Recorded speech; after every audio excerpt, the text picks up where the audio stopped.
दंतेवाड़ा में नक्सली अटैक। देश में चुनाव का माहौल और एक बार फिर छत्तीसगढ़ के दंतेवाड़ा में नक्सली हमला हुआ।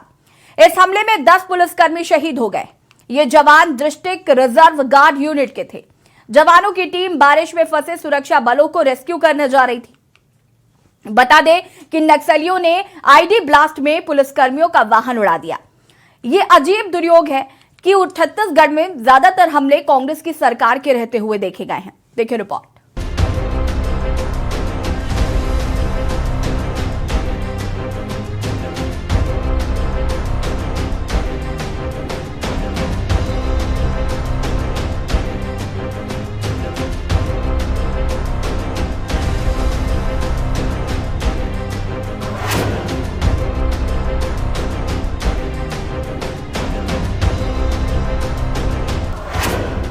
कब कब हुए नक्सली हमले।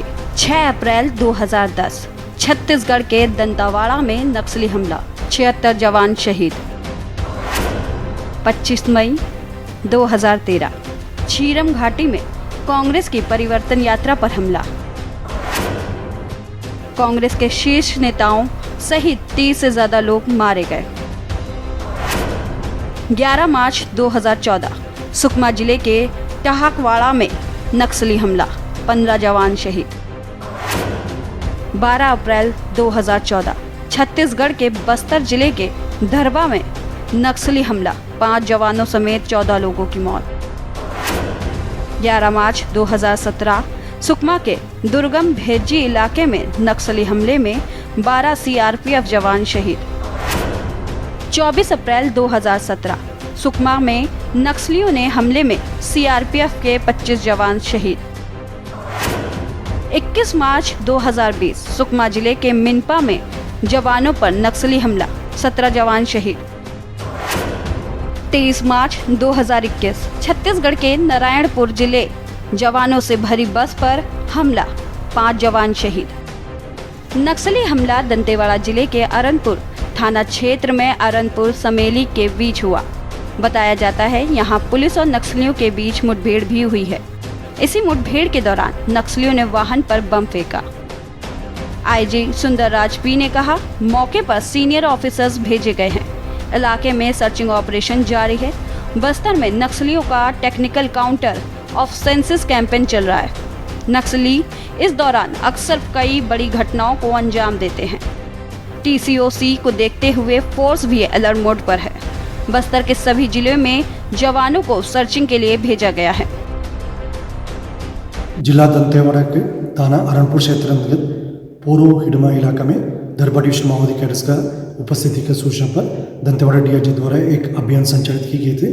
अभियान के पश्चात तब जिला मुख्यालय दंतेवाड़ा वापस लौटा रहे थे। इस दौरान अरनपुर एवं समेली के बीच में डीआरजी गाड़ी को आईडी के माध्यम से माओवादी द्वारा टारगेट की गई। उस घटना में हमारे एक वाहन आईडी के चपेट में आ गए थे। उसमें 10 डीआरजी जवान एवं एक सिविलियन ड्राइवर, कुल 11 लोग का शहादत हो गई। अतिरिक्त रीइंफोर्समेंट पार्टी सीआरपीएफ एवं डीआरजी घटनास्थल पहुंच गई है। अभी घटनास्थल से सभी शहीदों के बॉडी को इवैक्यूएशन का कार्रवाई की जा रही है। स्पॉट में सीनियर ऑफिसर्स का भी अभी पहुंच गए हैं। अभी लगातार सर्चिंग अभियान जारी है और घटनास्थल की जो निरीक्षण के पश्चात और संपूर्ण विवरण प्राप्त हो सकता है। नक्सली हमले में शहीद जवान प्रधान आरक्षक जोगा सोड़ी मुन्ना राम करती, संतोष तामू आरक्षक दुलगो मांडवी, लखमू मारकाम आरक्षक जोगा कवासी, आरक्षक हरिराम मंडावी, गोपनीय सैनिक राजू राम करटम, जयराम पोड़ियाम, जगदीश कवासी, ड्राइवर धनीराम यादव। बता दें कि 5 दिन पहले सुकमा जिले में सुरक्षा बलों ने नक्सलियों का कैंप ध्वस्त कर दिया था। भारी मात्रा में विस्फोटक समेत नक्सलियों के दैनिक उपयोग का सामान बरामद किया गया था। बताया जाता है कि इस कैंप में करीब 25 से 30 की संख्या में नक्सली मौजूद थे। जवानों के आने की खबर मिलते ही सभी नक्सली भाग गए। छत्तीसगढ़ के मुख्यमंत्री भूपेश बघेल ने हमले पर दुख जताया है। कहा, शहीदों के परिवारों के प्रति मेरी संवेदनाएं हैं। नक्सलियों को बख्शा नहीं जाएगा। केंद्रीय गृह मंत्री अमित शाह ने छत्तीसगढ़ के मुख्यमंत्री भूपेश बघेल को हर संभव सहायता देने की बात कही है। बता दें कि 3 अप्रैल 2021 को बीजापुर जिले के तर्रम थाना क्षेत्र के टेकलगुड़ा में हुई मुठभेड़ में 22 जवान शहीद हुए थे, 35 से ज्यादा घायल हुए थे। इन पर 350 से 400 नक्सलियों ने हमला किया था। इनमें माओवादियों के बड़े कैडर्स के लीडर भी मौजूद थे। जवानों पर भारी मात्रा में डीजल दागा गया था। साथ ही डीआरजी, सीआरपीएफ, कोबरा बटालियन के जवानों से हथियार भी लूट कर ले गए थे। कोबरा के एक जवान राकेश्वर सिंह मनहास का अपहरण किया गया था। जवान के पास से भी हथियार लूट लिए गए थे। इस मुठभेड़ में नक्सलियों ने अपने टीसीओसी के दौरान वारदात को अंजाम दिया था। बाद में जवान राकेश्वर सिंह को नक्सलियों ने रिहा कर दिया था। छत्तीसगढ़ के बस्तर में नक्सल खौफ की वजह से किरंदुल विशाखापट्टनम पैसेंजर और नाइट एक्सप्रेस दोनों ट्रेनों की पहिए थम गए। ये दोनों यात्री ट्रेनें 25 और 26 अप्रैल को दंतेवाड़ा से आगे किरंदुल नहीं जाएंगी।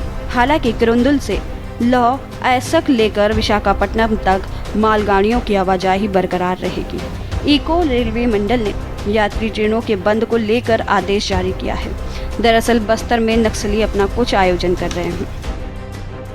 नक्सलियों का टीसीओसी भी चल रहा है। इसी के तहत रेलवे के अफसरों को आशंका है कि नक्सली कहीं यात्री ट्रेनों को नुकसान न पहुंचा दें। इसके लिए दंतेवाड़ा से किरंदुल के बीच 25 और 26 अप्रैल को यात्री ट्रेनों के परिचालन पर रोक लगा दी गई है। स्पेशल डेस्क के न्यूज़ इंडिया।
और अब बात करेंगे पहलवानों का दंगल।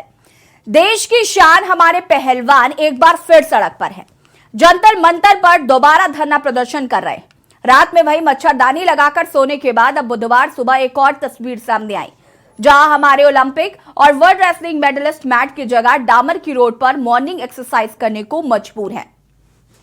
ट्रेनिंग सेशन में बजरंग पूनिया, विनेश फोगाट, साक्षी मलिक जैसे टॉप रेसलर साफ तौर पर देखे जा सकते हैं। यादों की पहलवान भारतीय कुश्ती महासंघ के अध्यक्ष ब्रजभूषण शरण सिंह की गिरफ्तारी और इस्तीफे की मांग पर अड़े हुए हैं। गोंडा से बीजेपी सांसद ब्रजभूषण सिंह पर यौन उत्पीड़न जैसे गंभीर आरोप लगाए गए हैं। देखिए रिपोर्ट।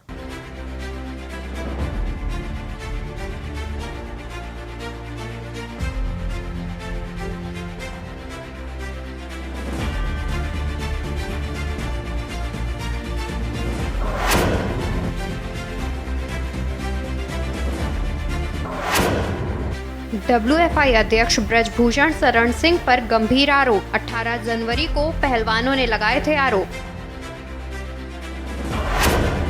यौन शोषण, तानाशाही, मनमानी, अपशब्दों का प्रयोग, मानसिक प्रताड़ना, 3 महीने से हो रहे मेंटल टॉर्चर। विनेश फोगाट। पत्रकारों के सामने भावुक हुई विनेश फोगाट। हाथ जोड़कर साक्षी ने कहा था, हमें झूठा साबित मत करो। मरेंगे तो जंतर मंतर पर मरेंगे, पूरा देश देखे तो सही। विनेश फोगाट।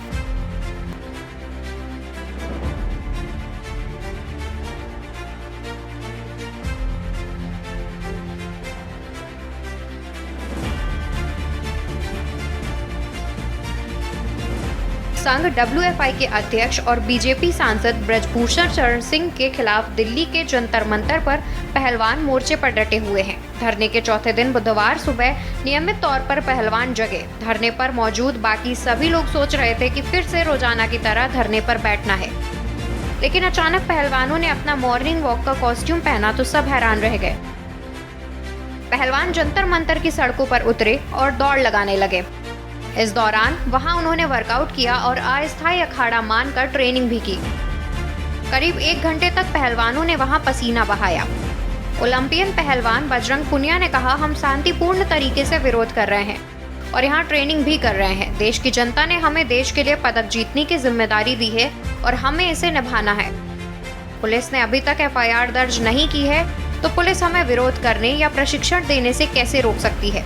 कांग्रेसी नेता प्रियंका गांधी ने ट्वीट कर लिखा, खिलाड़ी देश का मान होते हैं, देश उन पर गर्व क्यों करता है, क्योंकि तमाम मुश्किलों के बावजूद अथक मेहनत और बहुत कुछ सहकर जब वे पदक जीतते हैं तो उनकी जीत में हमारी जीत होती है और देश मुस्कुरा उठता है। महिला खिलाड़ियों की जीत बाकियों से बड़ी होती है। वे देश की संसद के बगल की सड़क पर आंखों में आंसू लिए बैठी हैं। लंबे समय से चल रहे शोषण के खिलाफ उनकी शिकायत कोई नहीं सुन रहा है। मजबूत बाजुओं मगर भोले दिल की इन लड़कियों ने यकीन किया जब इनसे सरकार ने कहा कि जांच होगी, मगर जांच नहीं हुई। देश का मान बढ़ाने वाली खिलाड़ियों की गुहार अनसुनी कर दी जाती है। एक पार्टी और उसके नेताओं का घमंड जब आसमान चढ़ जाता है तब ऐसे ही आवाजों को कुचला जाता है। आइए अपनी इन बहनों का साथ दें, यह देश के मान की बात है। भारतीय कुश्ती संघ के अध्यक्ष और बीजेपी सांसद ब्रजभूषण शरण सिंह के खिलाफ कार्रवाई और गिरफ्तारी की मांग को लेकर नामी ग्रामी अंतर्राष्ट्रीय पहलवान कतई झुकने को तैयार नहीं है। पहलवानों के आग्रह पर अब लगातार धरने को राजनीतिक पार्टियों, किसानों, खाप पंचायतों का समर्थन मिल रहा है। अब समर्थक न केवल जंतर मंतर पर डेरा डाल रहे हैं, बल्कि पहलवानों के घर भी जाकर उनके परिजनों से मिलने लगे हैं। इसी बीच इंडियन नेशनल लोका दल ने भी खिलाड़ियों का समर्थन किया है। इनेलो नेता अभय सिंह चौटाला पहलवान बजरंग पूनिया के सोनीपत स्थित उनके आवास पहुंचे, जहां उन्होंने बजरंग पूनिया के परिजनों से मुलाकात की। अभय ने परिजनों को आश्वासित किया है कि इनेलो पार्टी उनके साथ कंधे से कंधा मिलाकर मजबूती से खड़ी है। अभय चौटाला ने कहा, इनेलो की सरकार बनने के बाद खेल कोटे से खिलाड़ियों को नौकरी देना दोबारा से शुरू किया जाएगा। ये स्कीम चौधरी देवीलाल ने हरियाणा में खेल कोटे भर्ती प्रक्रिया शुरू की थी। बता दें कि 7 महिला रेसलर्स की याचिका पर सुनवाई करने के लिए सुप्रीम कोर्ट राजी हो गया है। कोर्ट ने कहा है, पहलवानों ने याचिका में यौन उत्पीड़न के गंभीर आरोप लगाए हैं। इन पर विचार किए जाने की जरूरत है। अब इस मामले में शुक्रवार यानी 28 अप्रैल को सुनवाई होगी। एसएजीआई डीवाई चंद्रचूड़ ने भारतीय कुश्ती संघ WFI के अध्यक्ष और बीजेपी सांसद ब्रजभूषण शरण सिंह के खिलाफ अब तक FIR दर्ज नहीं करने को लेकर दिल्ली पुलिस को भी नोटिस जारी किया है। इसके अलावा सुप्रीम कोर्ट ने 7 महिला शिकायतकर्ताओं के नाम जुडिशियल रिकॉर्ड से हटाने के लिए कहा ताकि इनकी पहचान सामने न आए। दरअसल 7 महिला रेसलर्स ने 24 अप्रैल को भाजपा सांसद ब्रजभूषण शरण सिंह के खिलाफ FIR दर्ज करने के लिए याचिका दाखिल की थी। महिला पहलवानों के आरोप से घिरे छात्र ब्रजभूषण शरण सिंह की बात की जाए तो बता दें, छात्र राजनीति से ब्रजभूषण शरण सिंह ने राम जन्मभूमि आंदोलन में हिस्सा लिया। इस दौरान अयोध्या के साकेत डिग्री कॉलेज से छात्र संघ महामंत्री भी बने। ब्रजभूषण सिंह ने पहली बार लोकसभा की चौखट 1991 में पार की थी। इसके साथ ही गोंडा सीट पर मनकापुर स्टेट से आने वाले आनंद सिंह का वर्चस्व खत्म हो गया। पहली बार सांसद बनते ही ब्रजभूषण के सामने एक बड़ी चुनौती खड़ी हो गई। ब्रजभूषण सिंह पर अंडरवर्ल्ड डॉन दाऊद इब्राहिम की डी कंपनी से संबंधों का आरोप लगा। दरअसल दाऊद इब्राहिम के बहनोई इब्राहिम कासकर की अरुण गवली से गैंगवॉर में हत्या हो गई थी। इसके बदले में 22 सितंबर 1992 को मुंबई के JJ हॉस्पिटल में शूट आउट हुआ। इस शूट आउट में गवाली गैंग के शैलेंद्र, हालक दनकर और विपिन को अस्पताल में घुसकर मार दिया गया। ब्रजभूषण सिंह पर आरोप है कि डी कंपनी के शूटर्स को उन्हें शरण दी थी। टाडा लगने के बाद वह दिल्ली की तिहाड़ जेल में बंद थे। जंतर मंतर पर कुश्ती महासंघ के खिलाफ दोबारा धरने पर बैठे पहलवानों ने कहा, यहाँ उनके साथ बुरा व्यवहार किया जा रहा है। वह कुश्ती को गलत हाथों से निकालकर सही हाथों में दिए जाने की लड़ाई लड़ने बैठे हैं, लेकिन उनके लिए ऐसी परिस्थितियां बनाई जा रही हैं कि वह यहाँ से हट जाएं। पहलवानों ने पुलिस पर भी धक्का मुक्की करने और अलग अलग तरीके से परेशान करने के आरोप लगाए हैं। बता दें कि विनेश फोगाट, साक्षी और बजरंग पुनिया के साथ बैठे पहलवानों ने कुश्ती फेडरेशन के खिलाफ एक बार फिर हुंकार भरी है। ऐलान किया है जब तक न्याय नहीं मिल जाता वह यहाँ जंतर मंतर पर ही रहेंगे। स्पेशल डेस्क के न्यूज़ इंडिया।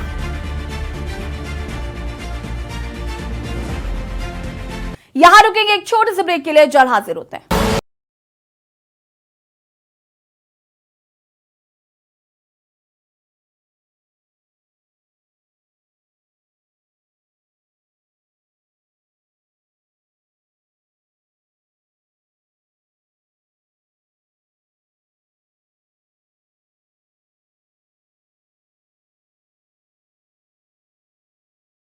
ACR पर रार। उत्तराखंड के कैबिनेट मंत्री सतपाल महाराज ने नौकरशाहों की वार्षिक गोपनीय रिपोर्ट यानी कि ACR लिखने का हक मंत्रियों को दिए जाने की मांग को फिर से प्रमुखता से उठाया है। सतपाल महाराज का कहना है कि देश के सभी राज्यों में मंत्रियों को अधिकारियों की ACR लिखने का अधिकार है। सिर्फ उत्तराखंड में ही नहीं, महाराज का तर्क है कि राज्य में मंत्रियों को यह अधिकार न मिलने से अधिकारी निरंकुश हो गए हैं। सतपाल महाराज ने सभी मंत्रियों और विधायकों से भी इस मुद्दे पर सहयोग की अपील की है। वहीं अफसरशाही मंत्रियों की ACR लिखने का अधिकार देने के पक्ष में नहीं है। आपको बता दें कि कुछ दिन पहले ही सतपाल महाराज की मांग पर मुख्यमंत्री धामी ने सचिवों की ACR लिखने के अधिकार के संबंध में मुख्य सचिव से प्रस्ताव मांगा है। हालांकि ज्यादातर नौकरशाह मंत्रियों को ACR लिखने की आजादी देने के पक्ष में नहीं है। वहीं विपक्ष का कहना है कि मंत्री सतपाल महाराज के अधिकारी सुन नहीं रहे हैं। ऐसे में मंत्री सतपाल महाराज को इस्तीफा देना राज्य के हित में होगा। देखिए रिपोर्ट।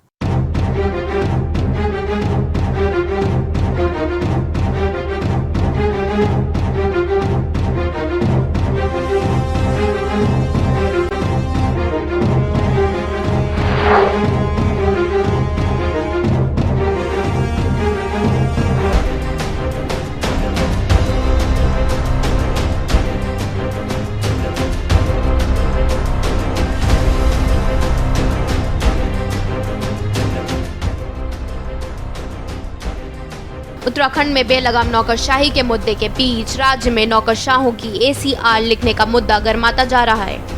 राज्य के कैबिनेट मंत्री सतपाल महाराज लगातार इस मुद्दे को उठा रहे हैं। उन्होंने एक बार फिर नौकरशाहों की वार्षिक गोपनीय रिपोर्ट यानी कि ACR लिखने का हक मंत्रियों को दिए जाने की मांग की है।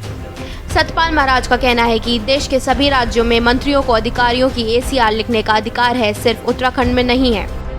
महाराज का तर्क है कि राज्य में मंत्रियों को यह अधिकार न मिलने से अधिकारी निरंकुश हो गए हैं। महाराज का तर्क है कि ACR का हक मंत्रियों को मिलने से विकास कार्यों में पारदर्शिता आने के साथ ही विभागों की समीक्षा भी सही प्रकार से की जा सकेगी।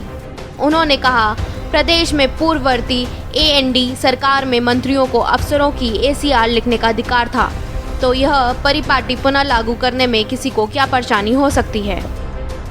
ना बहुत आवश्यक है। मैं जब केंद्र में मंत्री था तो हम सीआर लिखते थे और उसके अंदर अनुशासन रहता था। आज जो इनिशिएटर है वो चीफ सेक्रेटरी इनिशिएट करता है, रिव्यू भी चीफ सेक्रेटरी करता है और मुख्यमंत्री एक्सेप्ट करता है। तो मेरा मानना यह है कि इनिशिएटर चीफ सेक्रेटरी हो और रिव्यू करने वाला मंत्री हो। मंत्री को रिव्यू करने का अधिकार मिलना चाहिए। मुख्यमंत्री तो एक्सेप्टिंग अथॉरिटी है, उनकी अथॉरिटी को कोई चैलेंज नहीं कर रहा, उनकी अथॉरिटी बरकरार रहेगी, पर मंत्री की बात सुनी जाएगी। मंत्री के नीचे जो सेक्रेटरी काम कर रहा है उसने कैसा काम किया, इसकी आख्या मंत्री को लिखने का अधिकार होना चाहिए। आपको बता दें कि राज्य के मुख्यमंत्री पुष्कर सिंह धामी ने सचिवों की एसीआर लिखने के अधिकार के संबंध में मुख्य सचिव से प्रस्ताव मांगा है। हालांकि ज्यादातर नौकरशाह मंत्रियों को एसीआर लिखने की आज़ादी देने के पक्ष में नहीं है। आपको बता दें कि उत्तराखंड में मौजूदा प्रशासनिक व्यवस्था में सचिवों की एसीआर लिखने का अधिकार मुख्यमंत्री के पास है। मुख्य सचिव उनके प्रतिवेदक और समीक्षक अधिकारी हैं, यानी वे उनकी एसीआर की समीक्षा करते हैं और मुख्यमंत्री स्वीकार्यता अधिकारी हैं। हालांकि सतपाल महाराज मंत्रियों को एसीआर लिखने का अधिकार देने की मांग कर रहे हैं। वहीं विपक्ष का कहना है कि मंत्री सतपाल महाराज की अधिकारी सुन नहीं रहे हैं। ऐसे में मंत्री सतपाल महाराज को इस्तीफा देने राज्य के हित में होगा। ये सारी सरकार में पुइया राम बने हुए हैं, पुइया राम है ये रोते रहते हैं, इनकी कोई सुन ही नहीं रहा है, इनको कोई मिनिस्टर नहीं मानता, कोई अधिकारी इनकी बात नहीं सुन रहा है। वो सतपाल महाराज हो या तमाम मंत्री, इनकी हालत केंद्र में भी मोदी जी ने चपरासी की स्थिति बनाई हुई है और उत्तराखंड में भी ये इनकी कोई अधिकारी सुनने को तैयार नहीं है। अब ये एसीआर लिखने का क्या होता है? एसीआर लिखने का, अरे भाई आप मिनिस्टर हो, कैबिनेट के मंत्री हो, और कैबिनेट का मंत्री जो है वो कैबिनेट की सामूहिक जिम्मेदारी होती है। जो भी निर्णय होते हैं, जो भी, अब आप ये बहाना लगा करके कि एसीआर लिखने की, तो क्या करोगे आप एसीआर लिखने की अगर आपको परमिशन दे भी दी? अरे भैया अगर आपकी नहीं सुन रहे हैं, आपकी नहीं चल रही है, आपकी बात नहीं मान रहे हैं, इस्तीफा दो। किसने कहा है? आप संत महात्मा हो, जाकर के कहीं गुफा में बैठ करके भैया धुनी रमाओ। जरूरी है कि ये इस दुनियादारी के चक्कर में पड़े रहना। लेकिन दो तीन बातें हैं। सतपाल महाराज जी ने जो कहा है वो राज्य का जो मंत्रिमंडल के सदस्य हैं उनकी पीड़ा को बयान करता है और इससे एक संदेश ये भी निकल करके आता है कि राज्य के अंदर जो सरकार में लोग हैं उनके बीच में आपसी तालमेल बहुत कमजोर है। लेकिन उससे महत्वपूर्ण बात है कि प्रजातंत्र में सत्ता का विकेंद्रीकरण अगर होता है तो उस सरकार को अच्छी सरकार माना जाता है। लेकिन भारतीय जनता पार्टी केंद्र से लेकर राज्यों में जहां जहां सत्ता में है वो सत्ता का केंद्रीयकरण कर रही है, स्वयं सत्ता की परंपरा को विकसित करने का काम कर रही है। और इसका सबसे जो ताजा और अच्छा उदाहरण है कि जेएंडके के पूर्व राज्यपाल सत्यपाल मलिक ने कहा कि वो जब राष्ट्रपति को मिलने के लिए जा रहे थे तो उनको वापस इसलिए लौटाया गया कि प्रधानमंत्री कार्यालय से उनकी मुलाकात को फिक्स करने की सहमति नहीं मिली। यानी राष्ट्रपति किससे मिलेंगी किससे नहीं मिलेंगी ये वर्तमान समय में भारत का प्रधानमंत्री कार्यालय तय करता है। देखो, सतपाल महाराज जी का काफ़ी समय से ये स्टेटमेंट आ रहा है, इसमें सुबोध उनियाल जी ने भी कुछ अपनी सहमति दिखाई है, लेकिन हमारा तो स्पष्ट मानना है कि ये जो आईएएस है, मेरे ख्याल से हमारी जो प्रशासनिक सेवा के अंतर्गत आईएएस जो है वो सर्वोच्च पद हमारे भारतवर्ष के अंतर्गत है। चाहे उसमें आईएएस हो, आईसीएस हो, आईएफएस हो, इंडियन फॉरेन सर्विस है, इंडियन फॉरेस्ट सर्विस हो, फॉरेन सर्विस हो, चाहे उसमें आईआरएस हो, ये सब हमारी जो है एक तरीके से हमारी ये ब्यूरोक्रेट्स है ये, और ये सर्वोच्च पद हमारे हिंदुस्तान के अंतर्गत माना जाता है। और अब जो ये सवालात यहाँ पे हुए हैं, क्योंकि कुछ सवाल ऐसे भी हैं कि कुछ सचिवों की तो मनमानी वाकई में हकीकत में रही है, इसमें कहीं ना कहीं मंत्री जो हैं वो मंत्री लोग परेशान हैं उन सचिवों से। तो उस बिहार पे उनका ये कहना है कि एसीआर जो होनी चाहिए वो मंत्री के द्वारा ही मुख्यमंत्री के पास जाना चाहिए। कुल मिलाकर एसीआर के मुद्दे पर राज्य में लोकशाही और नौकरशाही आमने सामने आ गई है। सवाल ये है कि एसीआर लिख देने भर से अफसरशाही में सुधार हो जाएगा? क्या राज्य में कैबिनेट मंत्रियों के अधिकारी सुन नहीं रहे हैं? आखिर क्यों सीएम धामी सतपाल महाराज की इस मांग को पूरा नहीं कर रहे हैं? आखिर क्यों नौकरशाही मंत्रियों को एसीआर लिख देने के पक्ष में नहीं है? ऐसे अनगिनत सवाल है जिसका जवाब का सबको इंतजार है। देहरादून से के न्यूज इंडिया के लिए अंकित काला की रिपोर्ट। यहां रुकेंगे एक छोटे से ब्रेक के लिए, जल्द हाजिर होते हैं।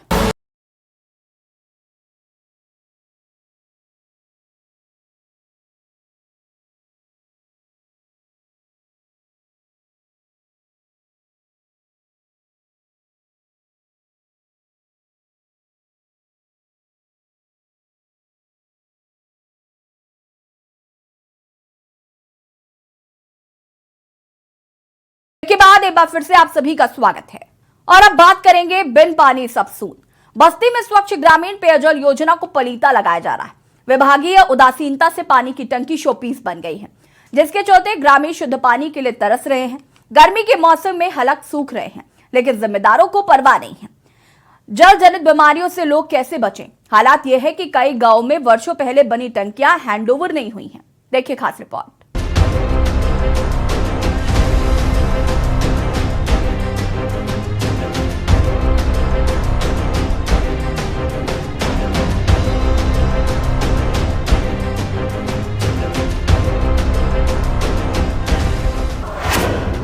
बस्ती में स्वच्छ ग्रामीण पेयजल योजना को पलीता। विभागीय उदासीनता से शो पीस बनी पानी की टंकी। शुद्ध पानी के लिए तरस रहे ग्रामीण। गर्मी के मौसम में सूख रहे हलक, जिम्मेदार को परवाह नहीं। जल जनित बीमारियों से कैसे बचे लोग? कई गांव में हैंडओवर नहीं हुई वर्षों पहले बनी टंकियां।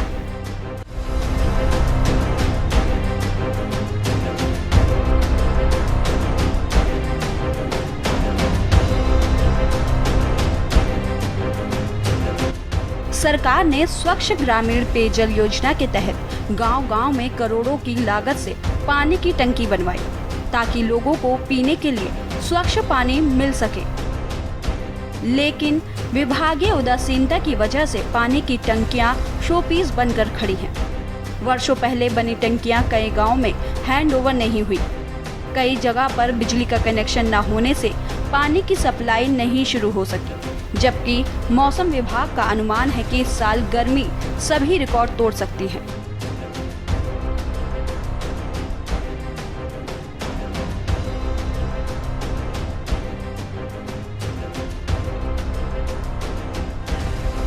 भीषण गर्मी का असर अब दिखने भी लगा है।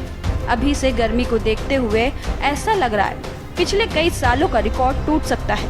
गर्मी में क्या इंसान, क्या पशु पक्षी, सबको पानी की सबसे ज्यादा जरूरत पड़ती है।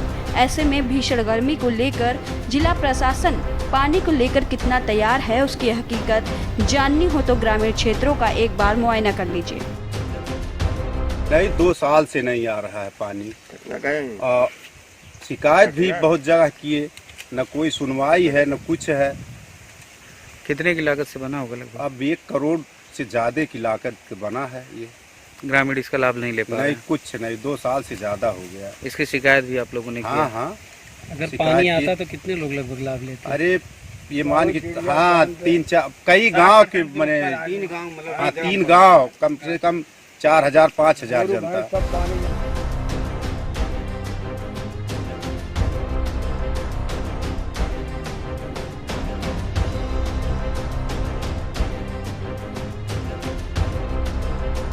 गांव में बड़ी बड़ी पानी की टंकियां तो बनी हैं, लेकिन वह हाथी का सफेद दांत साबित हो रहा है। वर्षों पहले करोड़ों लागत से बनी पानी टंकी और गांव में बिछाए गए पाइप के जाल और टीटी शोपीस बने हैं।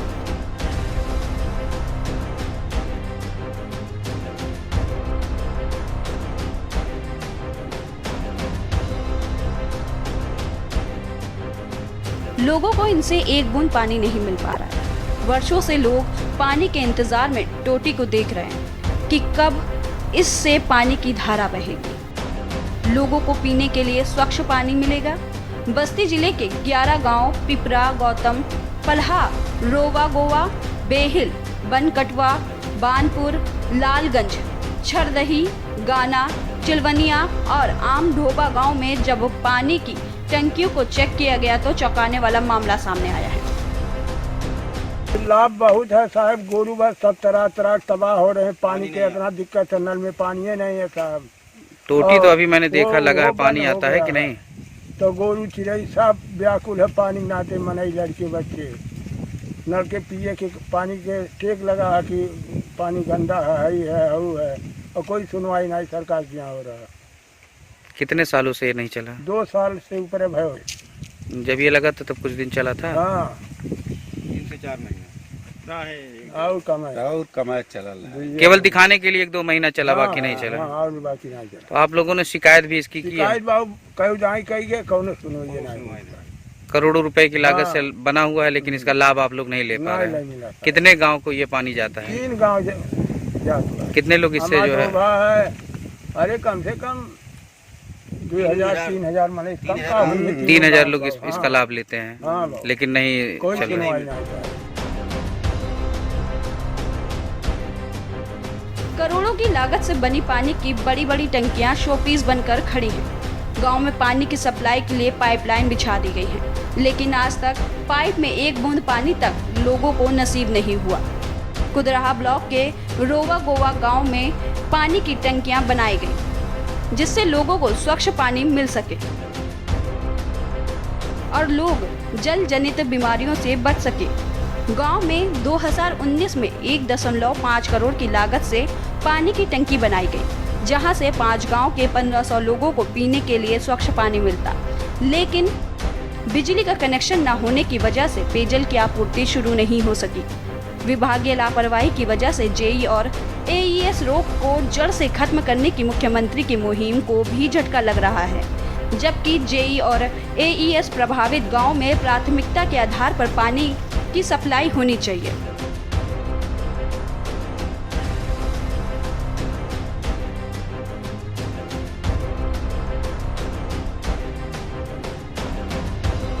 लेकिन 2019 में अब तक गांव के लोगों को स्वच्छ पानी नहीं मिल सका है।